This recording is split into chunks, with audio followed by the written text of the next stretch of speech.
Di seri ini kita akan bahas mengenai fungsi logika pada Microsoft Excel. Dan pertama yang akan kita bahas pada video ini mengenai fungsi if. Jadi fungsi if biasanya kita gunakan ketika akan menguji suatu kondisi dan akan mengambil salah satu nilai tertentu jika kondisi yang diuji bernilai benar. Dan akan mengembalikan satu nilai tertentu jika kondisi yang diuji bernilai salah. Nah, untuk sintaks cara penulisan fungsi if seperti ini, ya, jadi setidaknya dia butuh 3 argumen ya. Pertama logical test, lalu value if true, kemudian value if false. Dan jika saya sederhanakan, maka bentuk penulisannya seperti ini. Ya, sama dengan if, yang merupakan fungsi if itu sendiri yang dibaca jika lalu ada nilai yang akan diuji atau kondisi yang akan diuji. Kemudian nilai yang akan diambil jika kondisi yang diuji bernilai benar.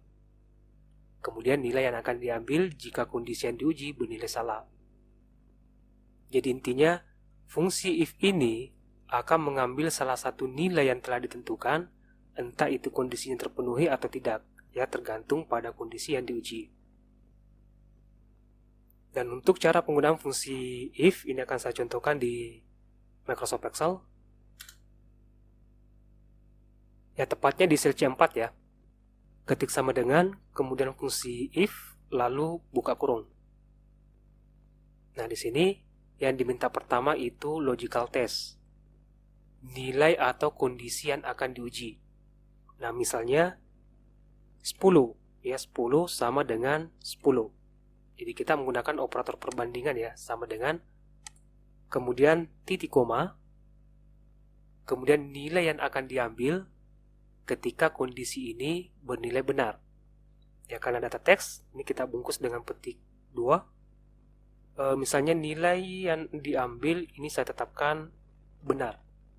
Balas petik, lalu titik koma, kemudian nilai yang akan diambil ketika kondisi ini bernilai salah ya atau tidak terpenuhi. Data teks kita bungkus dengan petik 2, saya tetapkan nilainya salah, balas petik, kemudian tutup kurung. Nah, maksud dari rumus ini, jika 10 sama dengan 10, maka ambil nilai pertama setelah titik koma. Itu artinya nilai yang diuji itu bernilai benar atau kondisi yang diuji itu terpenuhi. Nah, jika kondisi yang diuji bernilai salah atau tidak terpenuhi kondisinya, maka ambil nilai kedua setelah titik koma. Nah, sampai di sini, jika saya menekan tombol Enter di keyboard, maka dia akan mengambil nilai benar. Nah, kenapa benar? Karena 10 sama dengan 10. Itu artinya nilai yang diuji itu bernilai benar. Maka dia akan mengambil nilai pertama ya setelah titik koma. Nah, akan tetapi jika di sini saya ganti 11 kemudian enter, maka dia akan mengambil nilai salah. Nah, kenapa dia mengambil nilai salah? Karena nilai yang diuji itu tidak lagi bernilai benar, tapi bernilai salah. Ya, masa 10 sama dengan 11. Itu artinya kondisi ini tidak terpenuhi atau nilai yang diuji bernilai salah. Ya, tidak mungkin 10 sama dengan 11. Maka dia akan mengambil nilai kedua, yaitu salah. Nah, atau ketika kita menggunakan fungsi if, itu biasanya kita uji menggunakan nama sel. Ya, kita jarang melakukan hal seperti ini. Ya, ini saya hapus, kita ulang. Kita akan uji menggunakan nama sel. Ketik sama dengan, kemudian fungsi if, lalu buka kurung. Nah, untuk kondisinya atau logical testnya, itu kita uji di sel B4. Ya, klik sel B4, sama dengan 10. Lalu titik koma, kemudian nilai yang akan diambil jika nilai atau kondisi yang diuji bernilai benar. Kita tetapkan nilainya benar, lalu titik koma, petik 2, kemudian nilai yang akan diambil ketika nilai yang diuji bernilai salah. Balas petik, lalu tutup kurung. Nah, jadi bacanya sekarang, jika nilai dari sel B4 sama dengan 10, maka ambil nilai pertama setelah titik koma.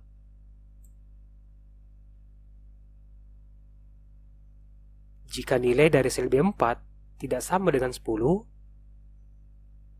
maka ambil nilai kedua setelah titik koma.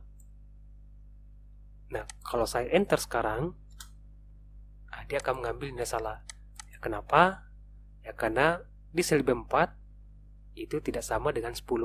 Ya, karena sel B4 itu kosong. Kalau saya tambahkan nilai di sini, di sel B4, 10 sekarang, kalau saya enter, nah dia akan mengambil nilai benar. Ya, nilai dari sel B4 itu sama dengan 10. Jika saya ganti 11, dia akan mengambil nilai salah.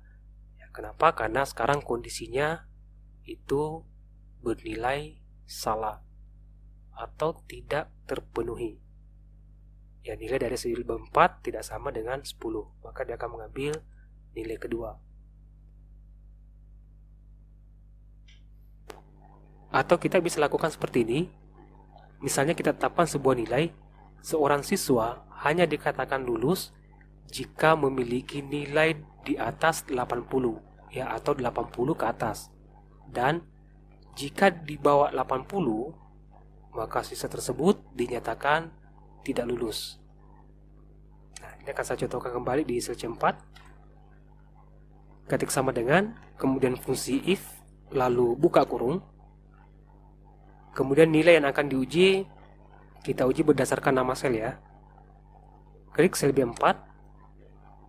Kemudian kita gunakan operator perbandingan lebih besar sama dengan 80. Ya, jadi mengenai operator perbandingan itu pernah kita bahas di video sebelumnya, ya. Teman-teman bisa cek videonya di playlist ini mengenai jenis operator pada Microsoft Excel. Ya, jika nilai dari sel B4 ya lebih besar sama dengan 80, maka tadi dinyatakan lulus. Dan jika di bawah 80, maka dinyatakan tidak lulus.